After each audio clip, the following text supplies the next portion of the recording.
Christophe Midler. Bonjour Jean-Philippe. Christophe Midler, directeur de recherche au CNRS, professeur à l'École Polytechnique, auteur avec Marc Allochet et Christophe de Charentenay du premier bouquin du monde d'après. C'est comme ça que j'ai envie de l'appeler. Il est passionnant. C'est l'Odyssée de Spring, histoire et leçons d'un projet impossible. Vous aviez travaillé, votre ouvrage est célébrissime sur la Twingo, l'auto qui n'existait pas. Vous avez travaillé sur la Kwid, et là vous nous parlez de Spring. Donc après l'Inde, la Chine. Voilà. Et je dis premier ouvrage du monde d'après, parce qu'on va rentrer dedans par cette idée qui est très très forte. Finalement, la nouvelle donne stratégique, c'est une compétition en économie administrée. Tout à fait, tout à fait. Donc, juste pour rappeler que Marc Allochet, co-auteur, est un chercheur du Centre de recherche en gestion, après avoir eu une grande carrière industrielle, et que Christophe de Charentenay a dirigé en fait la coopération de projet pendant toute la durée du projet. Et donc, on a étudié ce projet en temps réel, je dirais, depuis 2015 jusqu'à aujourd'hui. Alors effectivement, je dirais, l'innovation n'est plus ce qu'elle était. On apprend à l'école, c'est Schumpeter, c'est le marché, il y a les offreurs astucieux, il y a les clients cachette, mais là, c'est pas du tout ça. On est dans une innovation qu'on peut appeler sociétale, qui est impulsée, dynamisée par les politiques et les administratifs. Alors c'est vrai particulièrement pour le véhicule électrique. C'est ni les clients ni les constructeurs qui ont demandé le véhicule électrique. Oui. C'est les États. Mais c'est beaucoup plus large que ça.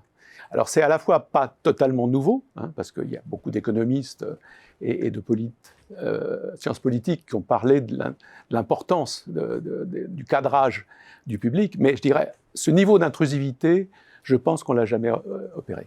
On ne l'a jamais vu, avec une telle violence, en aussi peu de temps. Exactement. Voilà, tout est rassemblé. Tout est rassemblé. C'est vraiment le changement de paradigme. Et donc, la première chose qui se passe pour les entreprises, c'est comment on fait, quoi. Qu'est-ce que ça provoque pour les entreprises? Et ce bouquin montre la dualité de l'impact sur les entreprises. D'un côté, des opportunités nouvelles. Alors ici, le fantastique appel pour le véhicule électrique en Chine a été une marche pour que Renault revienne dans le jeu du marché chinois, alors qu'ils sont un last mover, low follower, oui, par rapport à d'autres comme GM ou Volkswagen. Donc ça crée des opportunités nouvelles, et de l'autre côté, ça crée des contraintes dans la conception absolument terribles. C'est-à-dire qu'on voit la conception à la pêche, à la remorque finalement de tout un tas de régulations qui se passent. Voilà. Alors on va rentrer dans le détail évidemment des leçons à tirer de votre ouvrage, mais une des premières leçons face à cette nouvelle donne, c'est qu'on comprend mieux le modèle chinois et comment il se différencie du modèle européen. Oui, alors tout à fait. J'allais dire, l'étude de ce projet a permis de faire un carottage dans la façon chinoise de réguler l'industrie et le véhicule électrique en particulier. Alors il y a des choses qui sont tout à fait attendues. C'est le dirigisme chinois, le fait que le pouvoir politique a une stratégie long terme, une planification, qu'elle est très intrusive sur les entreprises. Quand elle dit « il faut aller là », il n'y a pas le choix, on y va. Donc ça, c'est tout à fait classique. Ce qu'il y a de beaucoup plus original, c'est qu'elle a adopté des processus, et je dirais des codes, qui sont proches... Californiens.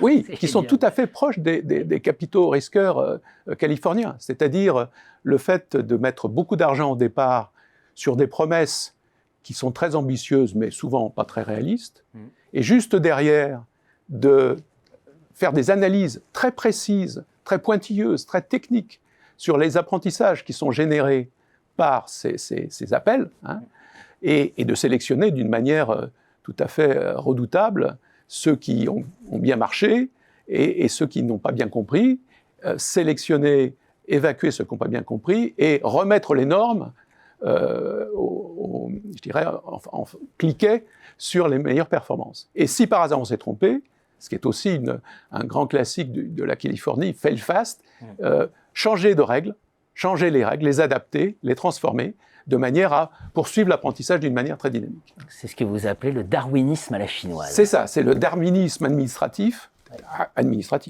à la chinoise, qui a eu un effet sur la création d'un milieu industriel sur le véhicule électrique tout à fait étonnant quand même. Hein. Il y a eu des centaines de nouvelles entreprises qui se sont créées, certaines qui aujourd'hui ont pignon sur rue et qui, je dirais, développent des produits qu'on trouve en Norvège, aux États-Unis, en Europe, etc. Donc voilà. Et face à ça, on a une communauté européenne qui traditionnellement, je dirais, est arc-boutée sur un principe de neutralité technologique, ne veut pas rentrer dans le comment, s'intéresse essentiellement à la juste concurrence sur le marché final, une bonne régulation walrasienne, hein, mais je dirais, c'est tout. Hein. Et là, je dirais, face à des transitions aussi importantes que ça, on voit bien qu'il fallait...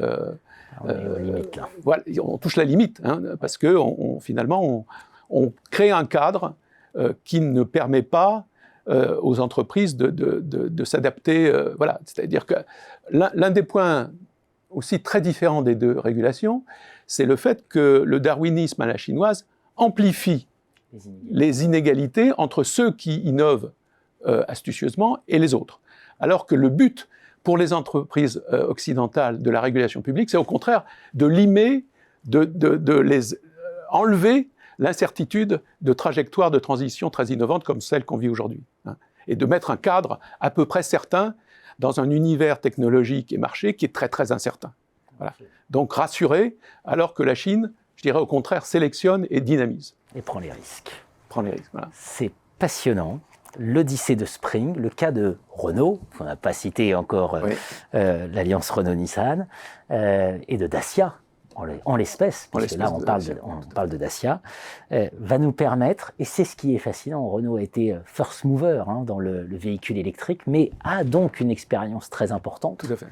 Et ça nous permet de comprendre de l'intérieur comment ce projet Spring va se développer, avec beaucoup de leçons à en tirer. On va creuser tout ça ensemble. Merci Christophe Midler. Merci Jean-Philippe.